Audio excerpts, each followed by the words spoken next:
Over 2 years ago, Genshin Impact 3.0 was released, which gave us the brand new nation of Sumeru. Sumeru came with 2 brand new archon quests, and in those quests were a bunch of brand new characters that would soon become beloved. They had Kale, Tainari, Nilou, Alhaitham, Nahida, and more characters that people instantly loved. In that group of characters was Dehya, who was also a popular character that people couldn't wait to become a playable one, like Nilou, Alhaitham, and Nahida. Unlike those characters, it took her over 6 months to release. But then the time finally came in version 3.5, where she was finally getting released. What was the general consensus on her gameplay after her release? People fucking hated it. Multiple people called her the worst 5-star in the game, and her main fault was that it almost seemed like she was made to be compared to the rest of the Pyro roster. As a Pyro main DPS, she had vast competition with pretty much all other Pyro DPSs. As a sub DPS, she was outshone by Thoma and especially Zhangling, and as a support, she was vastly outdone by Bennett. Sadly, she fell into pretty much absolute obscurity after her release. She never got a buff, very few people still use her, and despite getting a few helping hands in later updates, remained a forgotten character, only used as a joke. Dehya definitely has her niches, but overall, she was without a doubt an underwhelming 5-star. But that's okay. She was made to be a standard 5-star, so of course she wasn't going to shake up the meta or anything, and people shouldn't have expected that from her.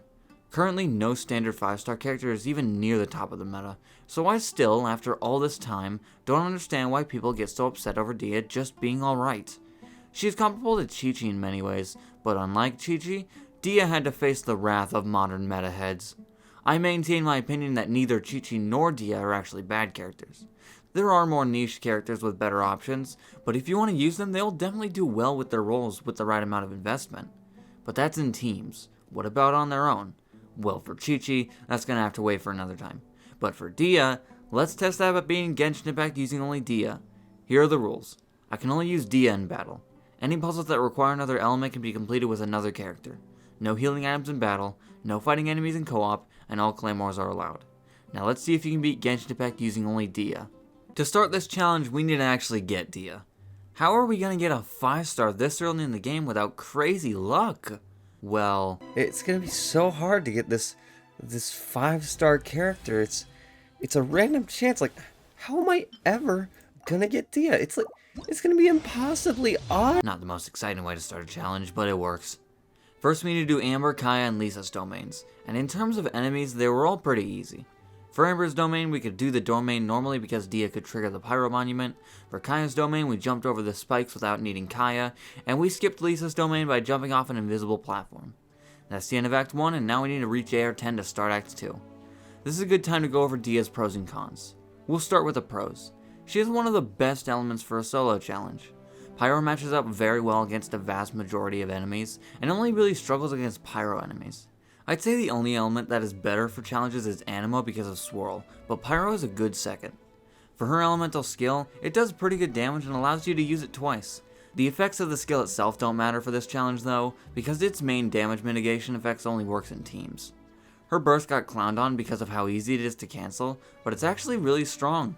It's pretty much just a barrage of Pyro punches, but they obliterate most enemies, which makes it probably my favorite part about her kit. For her passive talents, her first one is okay for this challenge. It offers interruption resistance, which isn't the most important thing in the game, but we'll take it. Her second passive talent, however, heals her for about 40% when she gets knocked below 40% HP. Speaking of HP, she has one of the highest base HP stats of any character, which makes her hard to kill. Probably the smallest pro is her utility passive. Yes, I finally learned the name, which increases movement speed during the day. That's all the pros, and it might seem like I've maybe listed too many pros to have a list of cons, but that's okay because the one con I have with Dehya is the biggest I've had with any character, and that is her normal attacks. They might genuinely be some of the worst normal attacks in the game. The only good part about them is they're pretty good knockback. Not only are they weak, slow, and completely outmatched by the rest of her kit, but the first of her 4 normal attacks seems to be glitched. Sometimes it just won't hit. You can see in these examples that the weapon is hitting the enemy, but it just doesn't deal damage. I hate her normal attacks, and as a lifelong Diluc main, normal attacks are important to me.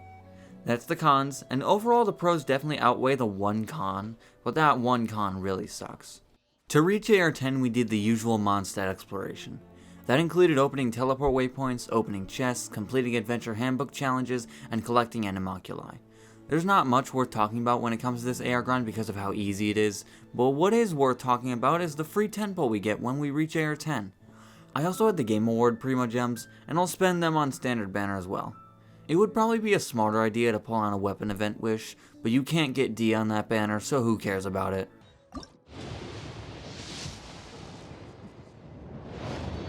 Four-star Claymore. Any 4-star Claymore really would work. Oh my! What? Those are first 10 pull! Sacrificial Greatsword already?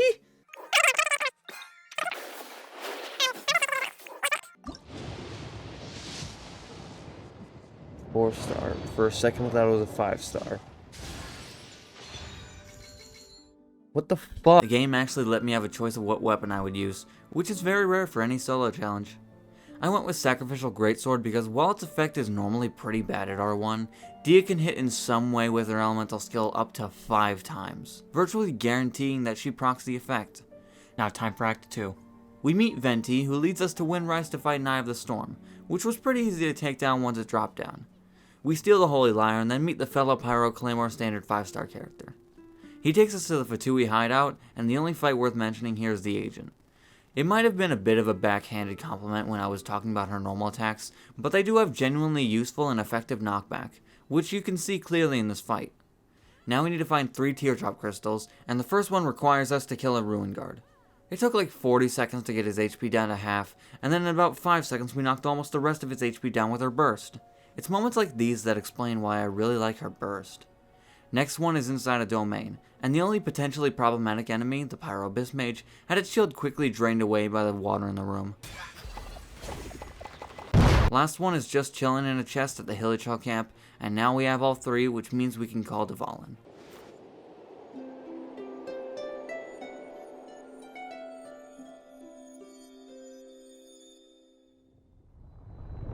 That's where Act 2 ends, and now we need to reach AR 18 to start Act 3. I decided for this AR grind that it was time to start exploring Liyue. We started by doing most of the world quest Treasure Lost, Treasure Found, and then returned to Mondstadt to do our commissions. Commissions are one of the easiest and most reliable ways of getting fast experience, so we'll be doing them every opportunity we get. Once I reached AR 15, I started to make the long trek all the way to the Sumeru desert. Dehya's materials are the sand grease pupas, which are only found in the second part of the desert. It took nearly 30 painful minutes, but I made it after a lot of walking. I got a few sand grease pupas and then opened the Statue of the Seven, and then ascended both Dehya and her weapon. The first passive talent that she gets is just fine. Sadly, we're gonna have to wait until level 70 to get that amazing second passive talent. I also ascended all my other characters to get a free wish from them, and pairing those 7 wishes with Primo Gems I got, I had a 10 pull. So, we're about to get Dehya.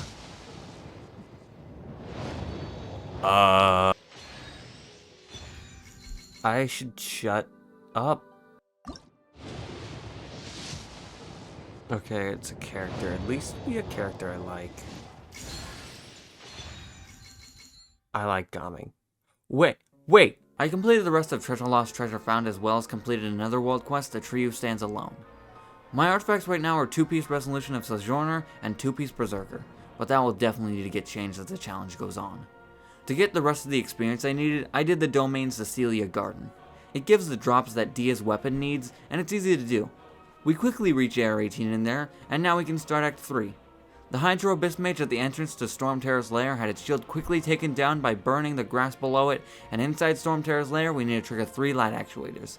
And here's where our troubles with Pyro Abyss Mages really start. Because of the fact that Dehya's normal attacks are, absolutely terrible, every Pyro Abyss Mage fight takes a lot longer than it probably should. This one wasn't too bad because it was almost half our level, but trust me, that'll change for future ones. Lastly is Dvalin. Dehya just punched the shit out of him and then we won in one phase. We meet the other tall female character that people were disappointed in, but for different reasons. And soon after, Act 3 is done. Now we need to reach AR 23 to start Liyue. My options for this AR grind are pretty obvious. Story quests. I haven't done any yet, and a lot of these early ones give a decent amount of experience while also being relatively short. The story quests I did were Kaya's, Amber's, Lisa's, Diluc's, and Razor's story quest. I had also taken a detour in between Lisa's and Razor's story quests to do my commissions and use some wishes.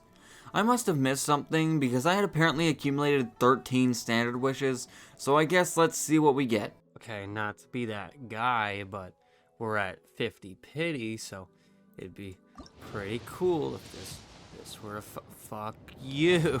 The only thing that interests me on any banner right now is a Dehya constellation, which is highly unlikely to happen. Next I decided to fight Dehya's boss preemptively before we reach Air 25, which is when we'll be able to ascend Dehya again. Dehya's boss is the algorithm of semi-transient matrix of overseer network, and yes, that's its real name. This boss isn't too bad for Dehya. It doesn't have increased resistance to anything, and it's not too hard to dodge. What is annoying about this fight is how many times it'll become invisible, because when it does, we can't hit it. Overall, not that bad, but it could be better. We still need to reach AR 23, so I did a bit more Liyue exploration, including the world quest Luhua landscapes, going to the Virgin Jade Chamber, and the Chi of Yor world quest. What's our reward for finishing this quest?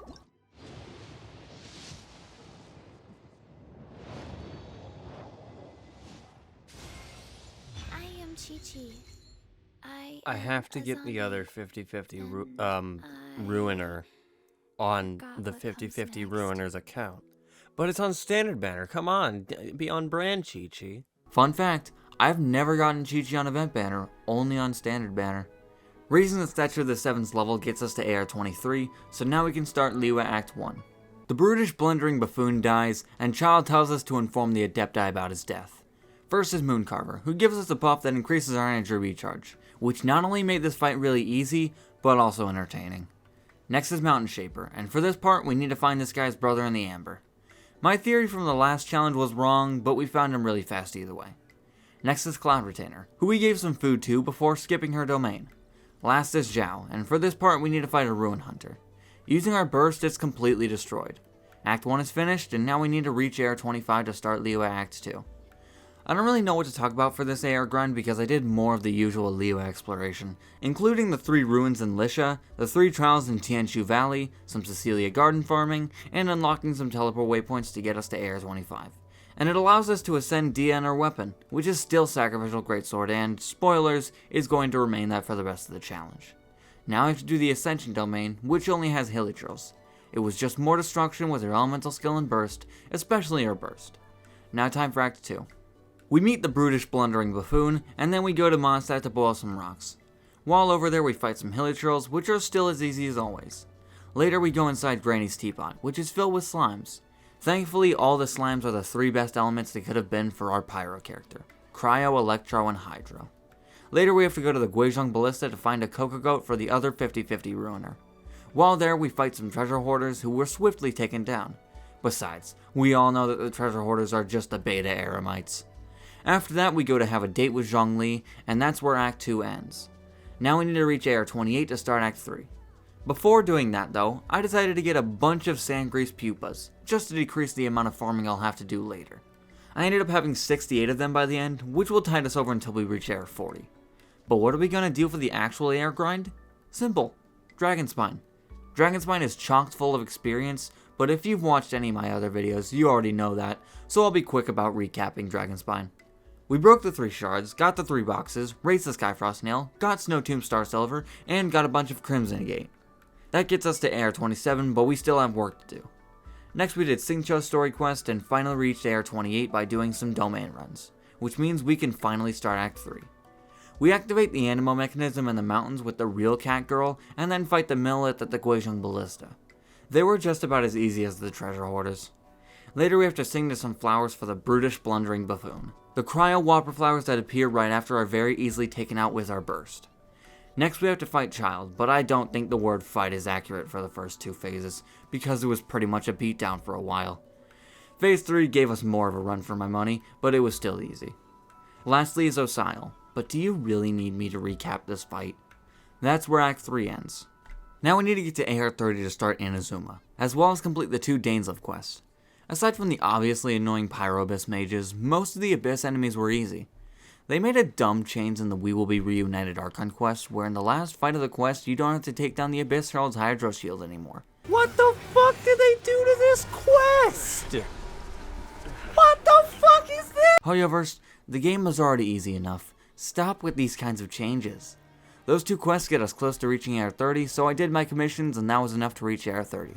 That allows us to ascend both Dehya and her weapon, and that also means we're only 1 ascension away from getting our healing passive. And now we can start the Inazuma Prologue quest. The only 2 fights in this Archon quest are against some treasure hoarders and some slimes, and they're both pretty easy. Now it's time to really start Inazuma. The first 30 or so minutes of Inazuma is spent entirely in Rito, and nothing really happens until the transport mission, where we fought more beta Eremites and Ronin. In the middle of the transport mission it started raining, so they gave us free Vaporize. Later in the Archon quest, we have to break somebody out of jail while fighting the Tenryou Commission. They might be easy and not very strong, but at least they're better than the core of 30. That's the end of Act 1, and now we need to complete Ayaka's and Yoimiya's story quests. Both of these quests are unimportant and boring, so let's just skip to Act 2, which starts with us fighting the Raiden Shogun. Actually, I take that back. We just stood there and let her hit us until it triggered the end of the fight. After that, we go to Nizuchi Beach to save the Virgin from 2 Tenryou Commission soldiers who were just as easy as the previous ones. At the Resistance Camp, we have to do the archery demonstration. But because Dehya is a badass Claymore user, we have to call on the nerd bow user Farzan. Next, we have more Tenryou Commission soldiers at the front lines, and Dehya's knockback just made this comical. Now time for Act 3.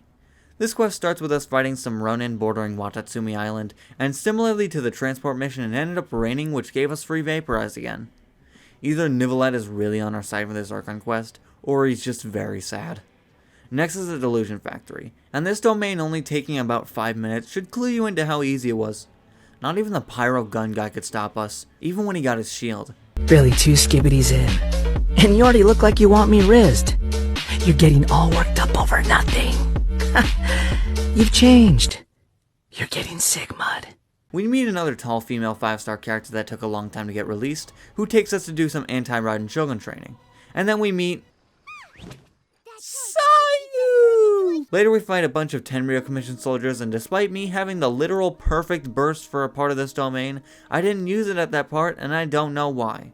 And finally, this late into the video, we get our first challenge of the playthrough with Signora.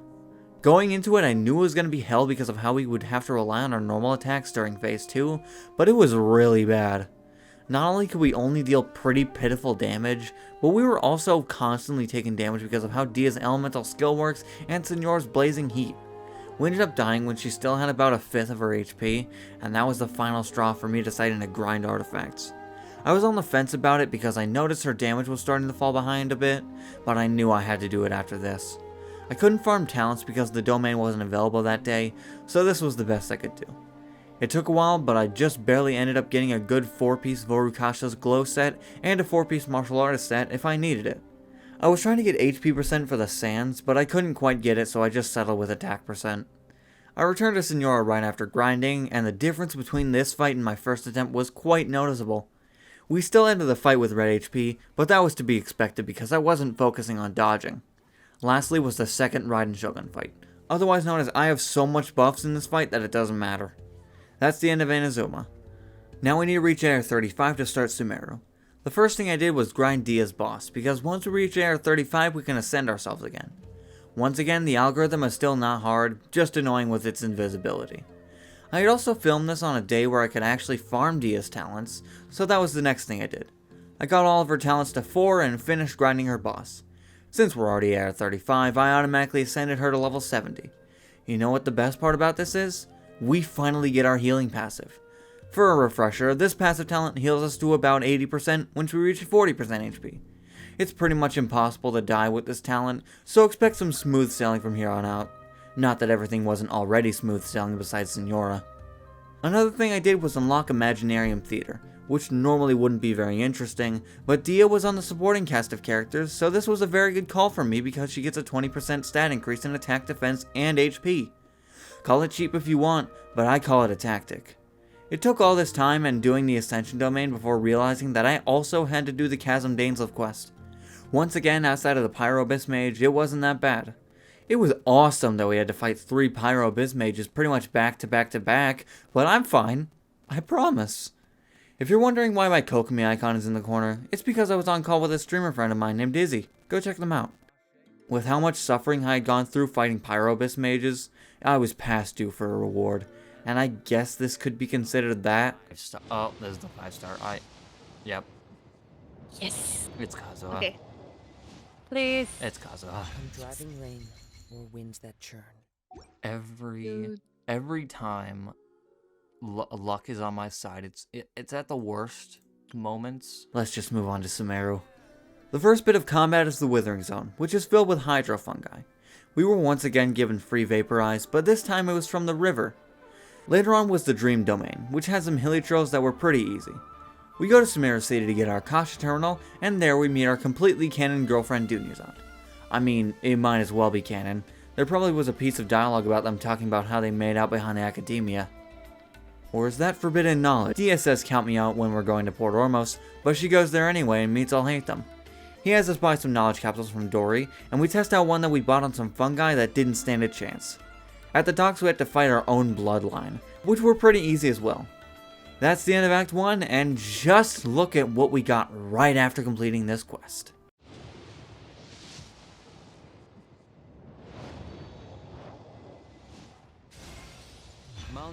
Are you fucking kidding me? That was my first pull. I would have had more of a reaction if I knew this was a zero pity 50-50 win. Side note, both me and Izzy lost our 50-50s for Kanich. Next is Act 2, and normally I would only cover the easy combat part, but this quest revolves around us saving our girlfriend. We can't just skip that. Oh, we saved her. Let's just move on to Act 3.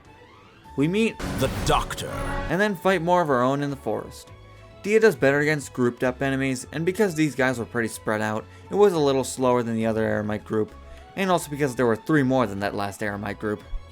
Now we can finally return to our home turf, the desert. In there we fight some Rift Hounds, and just look at the satisfaction of healing away all that corrosion damage with our passive talent. That alone would be enough to convince someone to build Dehya. On to Act 4, which starts with more Eremites, which despite not being grouped up, were just as easy and pitiful as they always are in these challenges. Seriously, this might be one of the most unremarkable Archon quest battles in the entire game. At the LSR hospital, we make surprisingly quick work of the Geological, and now we have to trigger 3 Dendro monuments. To do this, we just grabbed a Dendrocranium and then rushed over to all the 3 monuments. We were just quick enough to reach all 3 of them individually. Later in this quest is the King Deshret domain, which is filled with more fungi that we can mostly skip. The only fight worth talking about in this domain is the one with the 2 Hydro fungi and 2 flying Dendro fungi. This fight is normally a problem because the fungi are constantly knocking you back, but because Dehya has insane knockback resistance with both her elemental skill and burst, that wasn't a problem. That's the end of Act 4, and now time for Act 5. First were more Eremites, and this time we had help from the lousy core of 30, ew. At Party Sti, we fight some Fatui soldiers. The main concern was of course the 3rd phase with an Electro Hammer guy and a Fatui agent. But because Dehya's burst is amazing, we quickly took out the Electro Hammer guy, allowing us to fully focus on the agent. Dehya's burst is swiftly becoming one of my favorite Pyro bursts, probably only behind Diluc's, and it'll forever stay that way because Diluc has my favorite playstyle. After a lot of plot, we can do the Dehya's Foundry. Aside from a predictably annoying Electro Hammer guy and Pyro Gun guy, this domain really wasn't that bad. Just more simple Fatui enemy beatdowns. What more is there to say? At the end of the domain, this happened. I done messed up. That's only my 2nd death of this entire playthrough. Next is Scaramouche. For some inexplicable reason, Phase 1 took 2 minutes. Why did it take that long? It was probably because of Dehya's refusal to land with her normal attacks. Phase 2 was both surprising and disappointing. It was surprising in that she was actually able to take down the Nirvana engines with a really good AoE, but disappointing in that she couldn't quite take down Scaramouche while he was stunned. It was probably because she didn't crit at all while attacking with her burst, and if we just got like 1 or 2 crits, we probably would have won. That was one of the catalysts for me switching back to Martial Artist from Vorukasha's Glow, because I didn't want to keep grinding that artifact set this late into the challenge. Lastly was the boat domain, where Dehya actually launched the big Rift Hound. Is there anything that she can't launch at this point? On the boat were some hilichurls and an Electro-Lawachurl, and despite me having some problems with this fight in the past, we have the perfect element to deal with the Electro-Lawachurl, so we're fine. Urban Soul is now saved, but more importantly, our girlfriend is saved. At the Victory Feast, Dehya 100% made out with Dunyazad, and that's where Act 5 ends. Now we need to reach AR40 and do Caribert to start Fontaine. I started by fighting the algorithm some more. Still not too bad, but you know what was too bad?